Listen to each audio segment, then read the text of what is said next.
Olá, caríssimos e caríssimas, graça e paz vos sejam multiplicados. Eu sou o professor Daniel Ramos e estamos na lição 7 da EBD Especial. O povo de Deus deve separar-se do mal.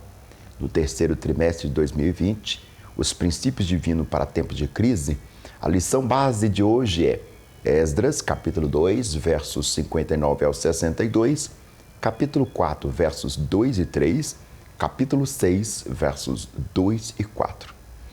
Irmãs e irmãos, nessa lição estudaremos um momento histórico que exigiu dos repatriados judeus uma postura de separação dos samaritanos, para não comprometerem a sua vida espiritual. Destacaremos também o que a Bíblia diz sobre a doutrina da santidade e, por fim, veremos a necessidade do cristão viver uma vida santa. Vamos para o primeiro tópico da lição de hoje? A origem dos samaritanos na Bíblia. Depois do reinado de Salomão, o povo de Israel, ou seja, as 12 tribos, se subdividiram em duas nações, Israel e Judá. Você confere isso em 1 Reis, capítulo 12, verso 20. Em Judá, no sul, o povo continuou a adorar a Deus em Jerusalém, mas em Israel, no norte, o povo se virou para a idolatria e misturou a adoração a Deus com outras religiões. A primeira vez que o termo samaritanos aparece nas Escrituras é no período monárquico de Israel, 2 Reis 17:29. A expressão samaritanos é advinda do termo hebraico shomeroni, que quer dizer habitantes de Samaria. Já a expressão Samaria tem o significado de um posto de vigia, derivado do fato de que a cidade de Samaria era edificada sobre um morro. Você confere isso em 1 Reis, capítulo 12, versos 32.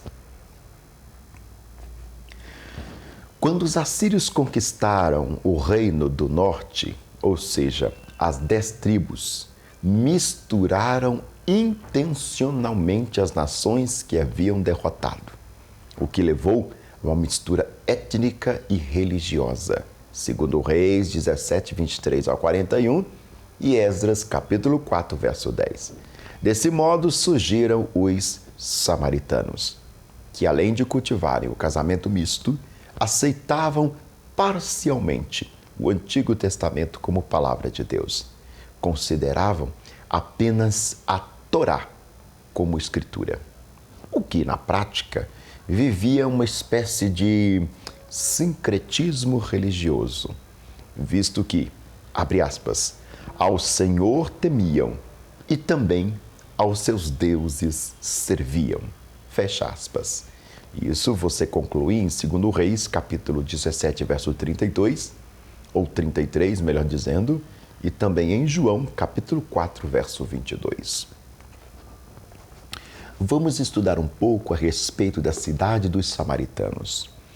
Os samaritanos eram um povo mestiço, formado da mistura de israelitas com outros povos, o que a gente chama de miscigenação. Samaria inicialmente tratava-se de um monte em Israel que Onri, rei sexto de Israel, pai do rei Acabe, o qual reinava sobre as 10 tribos do norte que se apartaram de Jerusalém, conforme lá está em 1 Reis 12, versos 19 e 20. O rei Onri comprou esse monte por 2 talentos de prata de um homem chamado Semer, de onde veio o nome Samaria ou Samária.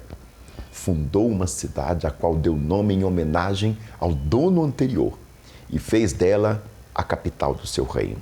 1 Reis 16, 24. No período romano, a cidade era conhecida pelo nome de Sebaste, que quer dizer venerável, nome dado por Herodes o Grande.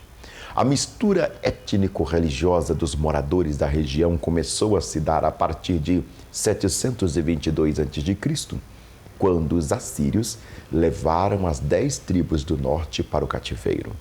Segundo Reis 17, versos 26, 29 e 33. Agora nós vamos estudar um pouco a respeito da natureza dos samaritanos. O escritor sagrado, ao se referir aos samaritanos nesse contexto, os chama de adversários. Esdras 4, verso 1. Do hebraico tsare, que significa dificuldades, inimigo, opressor, pedra dura. O que retrata tanto a natureza quanto aos propósitos dos samaritanos, a saber, se um problema, uma pedra de tropeço, se opor ao povo de Deus na restauração da nação. Ao ouvir que Jerusalém era reconstruída e o templo restaurados, os adversários perturbaram-se.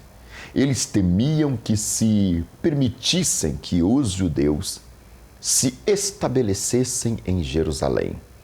Representaria uma ameaça à sua primazia e ao seu poder político, comercial e econômico. A gente não pode esquecer disso. É um tripé do poder dessa cidade. Esdras 4, do 13 ao 16. Agora nós vamos estudar a respeito da proposta dos samaritanos. Se vocês ouvirem um latido, me perdoe, meu cachorrinho, o Chau-Chau, ele adora ficar perto de mim enquanto eu estou filmando. A oferta de ajuda na reconstrução por parte dos samaritanos tinha aparentemente uma aparência de piedade. Desculpa a redundância. Esdras 4:2.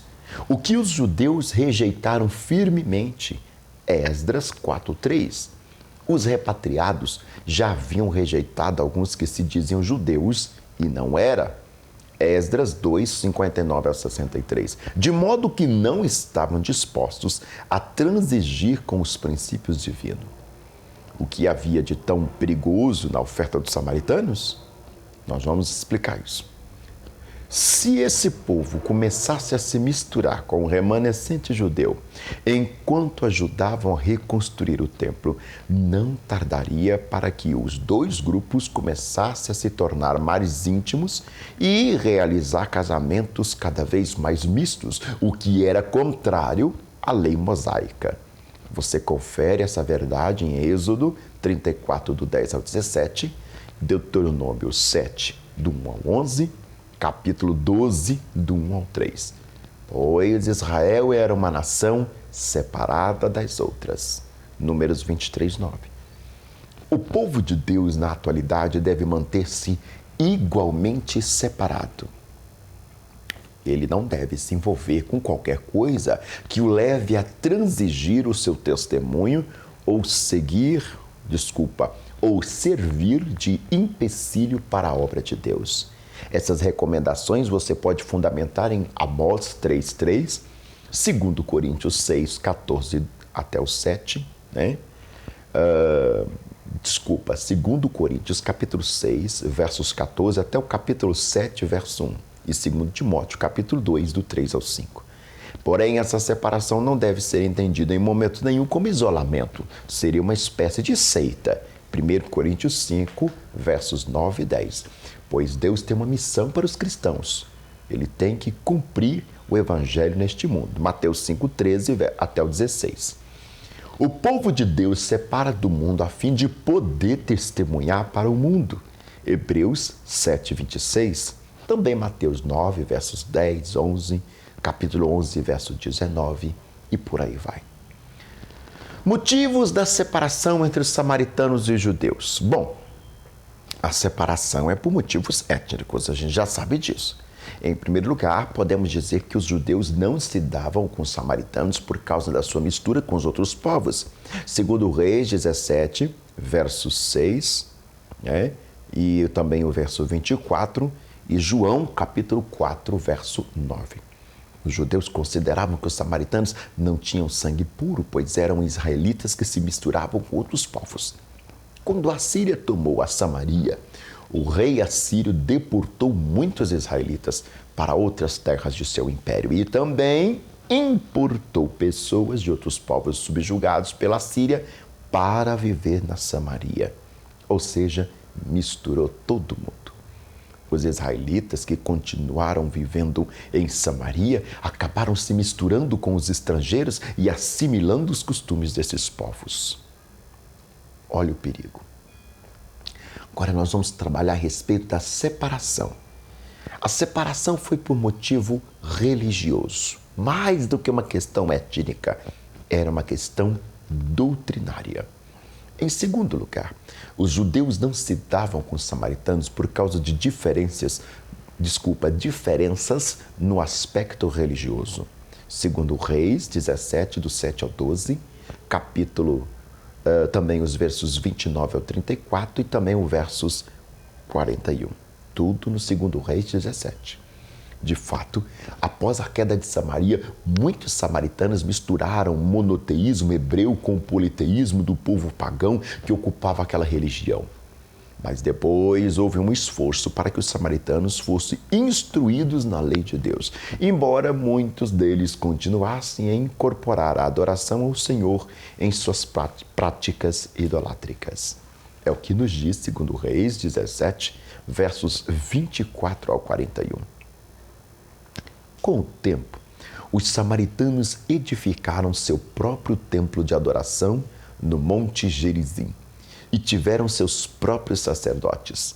Eles também passaram a considerar a adoração no templo em Jerusalém inapropriada, alegando, inclusive, que o Monte Gerizim era o único local correto de adoração designado a Moisés por Deus, ao invés do Monte Sião.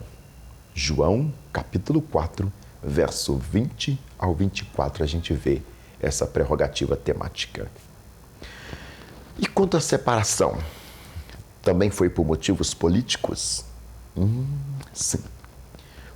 Quando os judeus voltaram do cativeiro babilônico, eles receberam a permissão para reconstruir o templo e os muros da cidade de Jerusalém. Esdras 1, do 1 ao 11. Inicialmente, os samaritanos se apresentaram a Zorobabel, querendo ajudar os judeus na reconstrução do templo, como a gente vê em Esdras 4:2. Mas, quando tiveram sua ajuda negada, tão logo eles começaram a fazer grande oposição contra os judeus e atrasaram a obra. Esdras, capítulo 4, do 1 ao 5. Também quando Neemias começou a reconstruir os muros de Jerusalém, um dos seus maiores opositores foi Sambalate, o governador de Samaria na época. Neemias, capítulo 2, versos 10, 19, capítulo 4, verso 1, capítulo 6, verso 1. A separação também foi por motivos morais. Olha para você ver que caminho interessante. Étnico, religioso, político e agora moral. A rivalidade entre judeus e samaritanos aumentou ainda mais quando Esdras e Neemias procuravam enfatizar o zelo pela pureza do povo judeu remanescente do cativeiro. Também, naquele tempo, o neto do sumo sacerdote se casou com a filha de Sambalate e Neemias o expulsou. Neemias queria limpar o povo de toda influência estrangeira que pudesse perverter a adoração a Deus. Neemias, capítulo 13, versos 28 ao 30. O historiador Flávio Joséfo, ainda que esse texto não seja tão legítimo assim, mas vamos fazer referência dele aqui, destaca que os samaritanos recebiam de braços abertos os judeus que quebraram as leis judaicas. E isso, obviamente, faz por aumentar o ódio dos demais judeus. Lucas 9, 52 ao 56. Vamos para o terceiro ponto da nossa lição de hoje. A separação entre os samaritanos e judeus e a ilustração da santidade, que é a relevância de toda essa temática abordada no contexto. Nessa revista belíssima, de acordo com Andrade, 2006, na página 326, santidade nas Escrituras tem dois sentidos básicos: separação do mal e do pecado. e ainda a dedicação completa ao serviço do reino de Deus. Basicamente, santidade é um corte, ou seja, a separação daquilo que é impuro e uma consagração daquilo que é puro. Você confere isso no autor Tyndale, né? No 2015, página 1656. Viver em santidade é uma necessidade para quem quer viver separado da corrupção do pecado e deseja viver única e exclusivamente para Deus, como fez o apóstolo Paulo, em Atos 27, 23. Então, notemos alguns aspectos da santidade. Primeiro, santidade é uma ordem divina. Sendo Deus santo, exige dos seus filhos a santificação. Aí você confere Levítico 11, 44, Levítico 19, 1 a 2, capítulo 20, verso 6, 1 Pedro 1, 16. Santidade é o alvo e o propósito da nossa eleição em Cristo. Efésios 1, 4. Significa ser semelhante a Deus, ser dedicado a Deus e viver para agradar a Deus. Romanos 12, capítulo 1, verso 2. Romanos 12, 1 e 2, Efésios 1, 4 e também Efésios 2, 10. A perfeita obra de Deus realiza uma santidade real que conforta ao padrão, ou conforma ao padrão de Deus no cristão. Romanos 8, 3 ao 4, 1 Pedro 1, do 15 ao 16. Segundo, santidade é separação. A palavra descritiva da natureza divina é santidade, o seu significado primordial é separação. Isaías 52, 11, Malaquias 3, 18. Portanto, a santidade representa aquilo que está em Deus, que o torna separado de tudo quanto seja imundo ou pecaminoso. Quando ele deseja usar uma pessoa ou um objeto para o seu serviço, ele separa essa pessoa ou objeto em virtude dessa separação, tornando-se santo. 2 Coríntios 6, 14 e 15, 2 Timóteo 2, 21. Terceiro, santidade é consagração. No sentido de viver uma vida santa e justa em conformidade com a palavra de Deus e dedicada ao serviço divino, o cristão passa a viver em busca da remoção de qualquer impureza que o impossibilite, a esse serviço. Sendo assim, Deus deu ao seu povo, a nação de Israel, o código de leis de santidade que se acham no livro de Levítico. Nós já trabalhamos a respeito deste livro aqui no canal, é só você procurar. O padrão de vida de um povo que busca a santificação é viver uma vida de consagração. 2 Coríntios 6, 16, parte B. A santificação é praticada e aplicada ao viver diário do crente. Você pode conferir isso em Provérbios 4, 18, 2 Coríntios 3, 18, 7, 1, 2 Pedro 3, 18, 2 Coríntios 7, 1, Hebreus 12, 14. Quarto, santidade é dedicação. Santificação exclui tanto a separação de como a dedicação a alguma coisa. Esta é a condição dos crentes ao serem separados do pecado do mundo e feitos participantes da natureza divina, concomitantemente consagrados à comunhão e ao serviço de Deus por meio do mediador Jesus Cristo. Israel é uma nação santa por ser dedicada ao serviço do Senhor. Êxodo 19, 6. Os levitas são santos por serem especialmente dedicados ao serviço do tabernáculo. Números 8, versos 6 ao 26. A palavra santo, quando refere aos homens ou objetos, expressa o pensamento de que esses são usados no serviço divino e dedicados a Deus no sentido especial de serem sua propriedade. 2 Coríntios, capítulo 6, versos 17 e 18. Quinto, santidade é purificação. Caríssimas e caríssimos, embora o sentimento primordial de santo seja separação para o serviço, inclui também a ideia de purificação.